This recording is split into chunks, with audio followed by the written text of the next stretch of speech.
salam sejahtera bagi kita semua. Perkenalkan, nama saya Michael Stephen Salaki dari Universitas Pamulang, Prodi Teknik Informatika, kelas 08 TPLP 005 dengan NIM 20 10 11 400 332. Nah, tujuan saya untuk membuat video kali ini itu untuk menuntaskan tugas dari mata kuliah Etika Profesi dengan dosen pengampu Ibu Intan Kumalasari. Di sini itu saya mendapatkan topik kasus yaitu cyberstalking. Nah, sebelum masuk ke kasus cyberstalking, pertama-tama itu saya akan menjelaskan sedikit apa itu cyberstalking dan bagaimana sih contoh tindakan cyberstalking. Yuk, simak lebih lanjut. Cyberstalking itu sebuah tindakan kriminal di mana pelaku akan menggunakan internet untuk menguntit, melecehkan, mengancam seseorang, atau kegiatan online lainnya. Kejahatan ini itu dapat dilakukan di berbagai media online ya, seperti di email, media sosial, terus chatroom, atau yang lain pun bisa. Sebagian besar dari korban cyberstalking itu biasanya wanita. Nah, untuk contoh tindakan cyberstalking itu sendiri itu biasanya berupa pencurian identitas secara online, mengirim pesan intimidatif, pembuatan akun palsu, doxing, pemantauan secara online, penyebaran konten merugikan, serta pembajakan webcam. Nah, untuk sekarang kita akan masuk ke contoh kasusnya. Nah, untuk kasus kali ini tuh saya mengambil contoh kasusnya Rebecca Clover. Kenapa saya mengambil kasusnya Rebecca Clover dan apakah kasus Rebecca Clover itu termasuk cyberstalking? Jawabannya iya. Ah, karena kasus tersebut, di kasus tersebut itu Rebecca mendapatkan ancaman pemerasan serta penyebaran konten merugikan.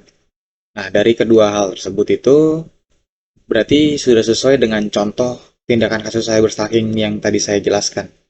Oke, tanpa banyak basa-basi lagi, kita langsung masuk ke kasusnya. Eh, Semua itu bermula kasus Rebecca itu pada tanggal 22 Mei 2023 saat penyebaran video syurnya yang berdurasi 47 detik yang mirip dirinya itu tersebar luas di internet. Netizen pun langsung menarik perhatian ya, langsung rame karena terlalu apa sih, sangat mirip dengan Rebecca yang ditandai dengan ciri-ciri fisik yang berupa tindikan sama toiletnya itu sama-sama sama percis. Nah, dalam kasus tersebut itu Rebecca menjadi sasaran pemerasan. Rebecca Clover itu menghadapi sejumlah ancaman serius terkait penyebaran video syur yang diduga mirip dirinya itu. Salah satu ancaman terbesarnya itu ya pemerasan. Rebecca itu menerima ancaman melalui akun Instagram ya dari pelaku. Dia meminta uang kepada Rebecca itu untuk mentransfer sejumlah uang sekitar 50 juta rupiah. Nah, dengan ancaman akan menyebarkan video tersebut lebih luas jika tuntutannya itu tidak terpenuhi ya. Nah, akhirnya karena Rebecca ketakutan dengan ancaman tersebut, Rebecca pun menuruti tuntutan dari sang pelaku. Namun, Rebecca tidak langsung mentransfer 50 juta, tetapi dicicil terlebih dahulu, yaitu 30 juta terlebih dahulu. Nah, selain mendapatkan ancaman pemerasan, Rebecca juga menghadapi tekanan mental dari sosial ya, akibat penyebaran video tersebut. Hal ini pasti berdampak signifikan pada kondisi psikologisnya, menyebabkan dia stres dan penurunan kesehatan mental. Nah, dari ancaman tersebut itu mendorong buat Rebecca buat ngelaporin kejadian ini itu kepada pihak yang berwenang. Nah, tersangka dari pelaku tersebut itu bernama Bayu Firlen. Nah, Bayu Firlen ini yang diduga sebagai penyebar video asusila mirip Rebecca Clover ini ditangkap oleh pihak kepolisian pada tanggal 3 Oktober 2023. Dalam penangkapan, polisi itu menyita barang bukti berupa ponsel sama SIM card. Penangkapan ini dilakukan oleh Direktorat Tindak Pidana Cyber Bareskrim Polri setelah penyelidikan terhadap penyebaran konten tersebut. Kemudian Bayu Firland dihadapkan pada berbagai tuduhan terkait pelanggaran UU IT dan UU pornografi. Dan proses hukumannya pun berlanjut di Pengadilan Jakarta Selatan.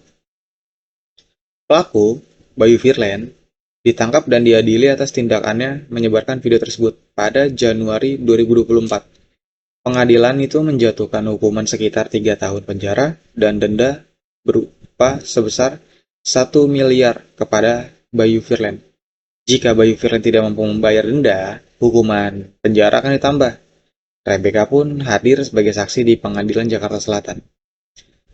Nah, pada akhirnya pelaku akhirnya dijatuhi hukuman 3 tahun penjara serta denda 1 miliar. Kemudian majelis hakim membacakan putusan yang mana Bayu Firland terbukti bersalah atas perbuatannya. Maka dari itu, majelis hakim menjatuhkan vonis selama 3 tahun penjara dengan denda uang sebesar 1 miliar rupiah. Bayu Firland usai mendengar vonis dari majelis hakim sempat berdiskusi dengan kuasa hukumnya. Bayu pun akhirnya menerima putusan. Di sini Rebecca merasa lega ya akan keputusannya. Dia senang, cukup puas atas keputusan pengadilan. Meskipun kasusnya ini berdampak pada kehidupan pribadi dan profesional ya, karena dia juga kan artis, tapi nggak ada indikasi bahwa kasus ini diselesaikan secara damai di luar pengadilan. Karena kan banyak tuh di berita kalau kasus ini uh, berakhir secara damai, tapi nyatanya nggak damai secara tanpa hukum gitu, tetap dihukum dan mungkin Rebecca sudah memaafkannya. Rebecca juga sama kuasa hukumnya menegaskan akan terus melaporkan tindakan serupa di masa mendatang untuk mencegah penyebaran lebih lanjut. Nah, kesimpulan dan saran yang saya dapat sih dari kasus Rebecca Lover ini, itu pentingnya kita untuk kesadaran diri akan keamanan cyber dan perlindungan privasi online. Terutama ini hal yang menyoroti kasusnya Rebecca Clover yang terkait dengan penyebaran video pribadi secara online dan tindakan ancaman serta pemerasan secara online. Agar kita itu bisa mengambil langkah lagi yang lebih bijak dalam menggunakan teknologi internet serta memahami peraturan yang berlaku, terutama di negara kita terlebih dahulu. Nah, sekiranya video dari saya, uh, jika penyampaian saya ada yang kurang baik, mohon maaf. Terima kasih. Salam sejahtera.